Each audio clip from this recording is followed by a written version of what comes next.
আরেকবার আমি ধন্যবাদ জানাই আমাদের মুখ্যমন্ত্রী মমতাজিকে, যিনি আমার উপর বিশ্বাস রেখেছেন।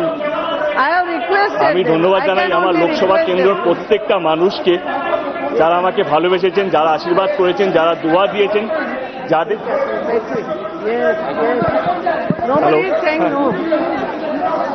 যাদের জন্য আজকে আমি এখানে আসতে পেরেছি।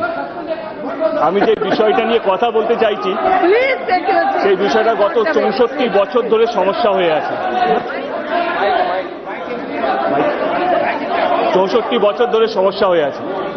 আমাদের রাজ্যে দুটো ডিস্ট্রিক্ট আছে, একটা হচ্ছে পূর্ব মেদিনীপুর, একটা হচ্ছে পশ্চিম মেদিনীপুর। এই পূর্ব আর পশ্চিম মেদিনীপুরে 22টা ব্লকে 20 লক্ষ মানুষ সমস্যার মধ্যে আছে গত 64 বছর ধরে। সমস্যাটা হলো বন্যা।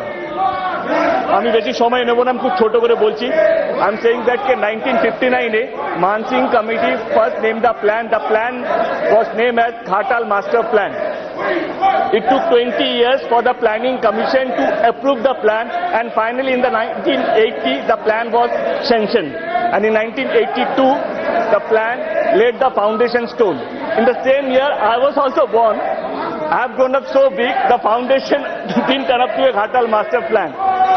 The plan is such a big proposal, সেই জন্য একা রাজ্য সরকারের জন্য সম্ভব না এই প্ল্যানটা একা করা।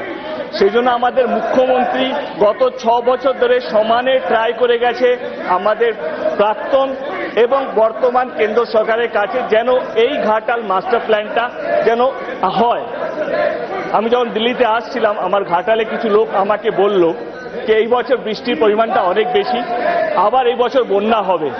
তো এই বছর যদি বন্যা হয় তাহলে আমরা কি করব? ম্যাডাম, বিশ্বাস করুন আমার কাছে কোনো জবাব ছিল না, কারণ গত 64 বছর ধরে আমরা এই জবাবটা খুঁজছি কি এই ঘাটাল মাস্টার প্ল্যানটা আদৌ হবে কি হবে না।